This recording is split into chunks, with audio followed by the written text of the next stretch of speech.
Unos días atrás, Perú tiene una nueva fiscal suprema. Eso pareciera haber calmado las aguas. Zoraida Ábalos, que se desempeña en el Ministerio Público desde hace unos 37 años, asumió el cargo de forma interina tras la renuncia presentada por el fiscal general. Asumió el cargo de fiscal general interina. El renunciante, Pedro Chávarri, recordemos, cuestionado por presuntos vínculos con la trama de corrupción dentro de las altas cortes. Este órgano de instancia superior en el país tiene 5 integrantes y luego de cumplir un plazo de 60 días debe elegir a un nuevo líder del ente investigador.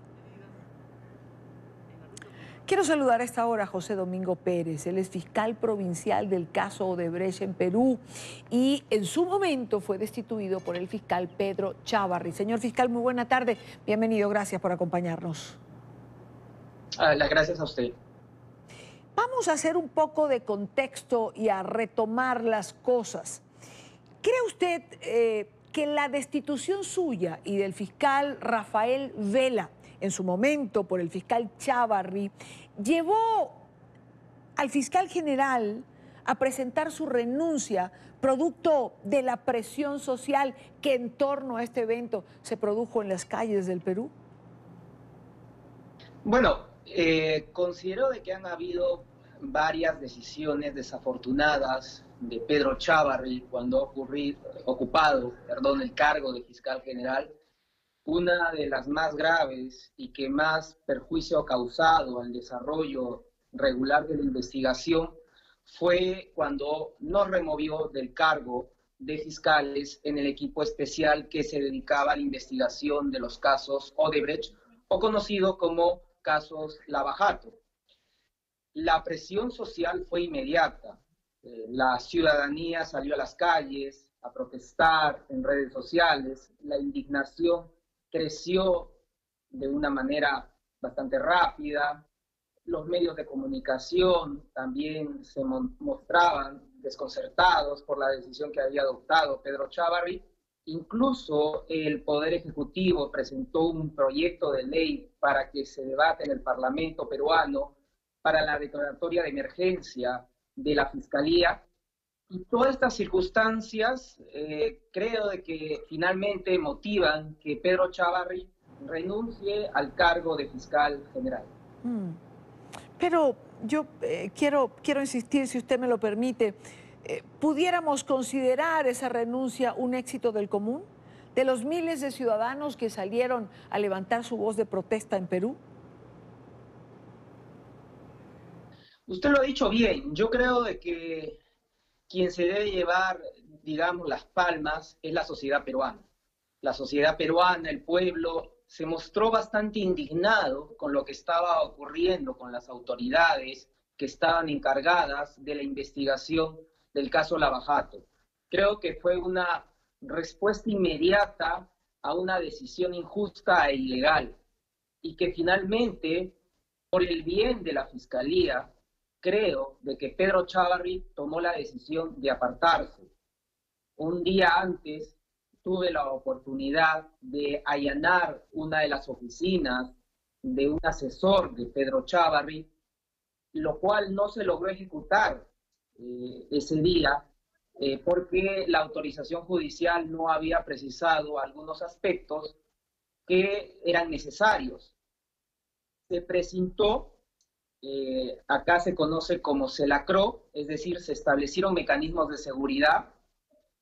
Sin embargo, al día siguiente, estos precintos habían sido violados, manipulados, y cuando se procede a hacer la revisión de las cámaras de seguridad, se determina de que personal de la escolta de Pedro Chávarri y una asesora de su confianza habían violado estos precintos y habían ingresado a sacar documentación y bienes que entendemos eran valiosos para la investigación. Finalmente eso desencadenó también que al día siguiente presentara la renuncia Pedro Chávarri y los asesores que han rodeado a él. Fiscal Pérez, el exfiscal general Chávarri presentó su renuncia ante la Junta de Fiscales Supremos que es el máximo organismo del Poder Judicial. Esta junta está conformada, a su vez, por 5 miembros. Uno de ellos, precisamente, es Chávarri, quien va a seguir formando parte de esta junta. Entiendo que no puede ser destituido. ¿No sigue siendo esto un factor perturbador dentro de las investigaciones, no solo de Odebrecht, sino de otras investigaciones que puedan presentarse? Exacto, lo que usted está indicando, solamente hacer la precisión de que es la Junta de la Fiscalía, que está compuesta por 5 fiscales supremos, que entre ellos elijan al fiscal general. Sí. En este caso, Pedro Chávarri ha renunciado al cargo de ser fiscal general, es decir, de ser el conductor de la fiscalía, pero sin embargo permanece con el cargo de fiscal supremo.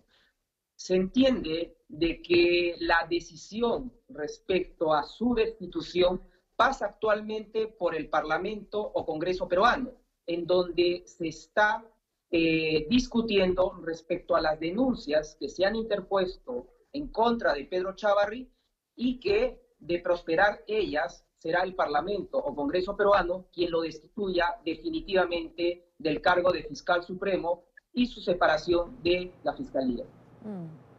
Se ha nombrado una fiscal interina, Zoraida Ábalos, que forma parte igual de la Junta de Fiscales Supremos. En 60 días, entiendo, habrá que convocar a elecciones. Puede ser ratificada en su cargo o no, pero le pregunto, ¿por qué confiar en la designación de un nuevo fiscal por parte de la Junta de Fiscales Supremos, si fueron ellos mismos los que cogieron a Chávarri, aún cuando estaba cuestionado ya en ese momento?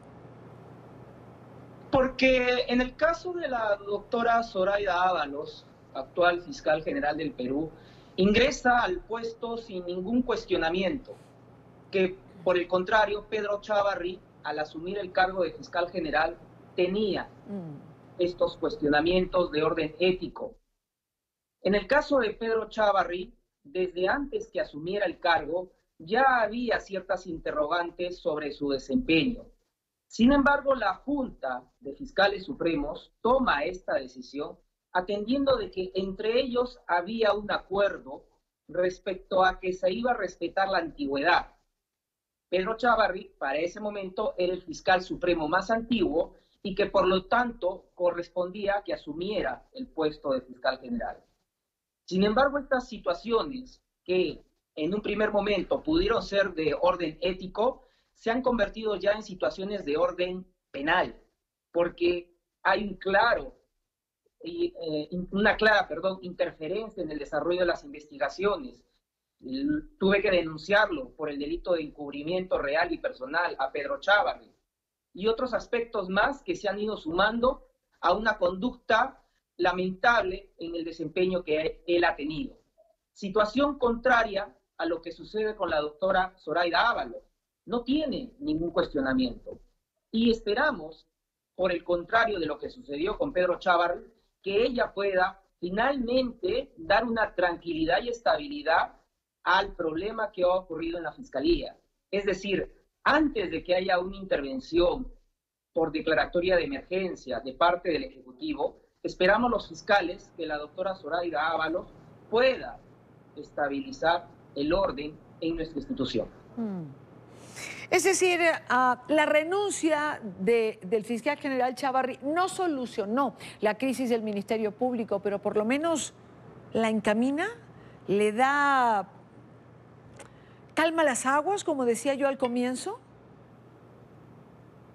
Tiene usted razón, no lo soluciona porque en la Junta, así como hay el cuestionamiento contra Pedro Chávarri como fiscal supremo actualmente, también hay similares cuestionamientos respecto a 2 fiscales supremos, que como Pedro Chávarri, sus casos de estos 2 fiscales supremos también se encuentran en el Parlamento o Congreso peruano. Pero, por lo menos, esperamos con la doctora Zoraida Ábalos se pueda un poco sanear la situación, se pueda estabilizar el desarrollo de las actividades que tiene que realizar la Fiscalía. Y en el caso de los fiscales que estamos trabajando en el equipo especial, tener una cierta tranquilidad y respeto e independencia de nuestra función para poder llevar a cabo las investigaciones.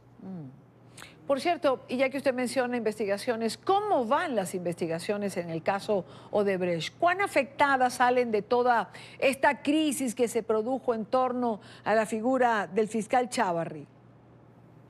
Si no hubiera habido esta destitución de nuestro cargo frustrada que realizó Pedro Chávarri como fiscal general, hubiéramos firmado el acuerdo de colaboración eficaz o lenidad con la empresa Odebrecht en la ciudad de Sao Paulo, en el consulado peruano, en donde la empresa se comprometía a brindar mayores pruebas, evidencias, información, documentación, posibilitar que sus funcionarios presten los testimonios correspondientes para que la Fiscalía pueda llamar a funcionarios, empleados, a que declaren en la investigación, en los procesos. Sin embargo, como ya lo he indicado, ello se ha visto frustrado y también el cronograma de declaraciones que se iban a llevar a cabo en el Brasil. Sin embargo, tenemos que reponernos a esta situación y ya se están realizando las gestiones y coordinaciones, no solamente con la empresa Odebrecht, sino sobre todo con la Procuraduría del Brasil y en este caso con la Procuraduría Regional de Curitiba, para que las declaraciones se puedan llevar en el mes de febrero y la firma del convenio o acuerdo de colaboración eficaz los primeros días de ese mes. ¿Puede contar la sociedad peruana con que se sabrá la verdad en relación al caso Odebrecht y a las figuras políticas que estuvieron involucradas, siendo esto además un ejemplo para el resto de América Latina? Hay países donde nada pasa con las investigaciones de Odebrecht. En eso estamos. Prácticamente no hay ningún expresidente de la República del Perú que en este momento no esté procesado y que esté con alguna medida que afecte sus derechos. El expresidente Alejandro Toledo está prófugo de la justicia peruana con un pedido de extradición a las autoridades americanas. En el caso del expresidente Kuczynski, se encuentra procesado con un impedimento de salida del país. En el caso del expresidente Ollanta, sufrió prisión preventiva por algunos meses. El día de hoy también se encuentra con algunas medidas que le impiden salir del país. El expresidente Alan García Pérez, de la misma manera, con impedimento de salida del país, se encuentra actualmente procesado.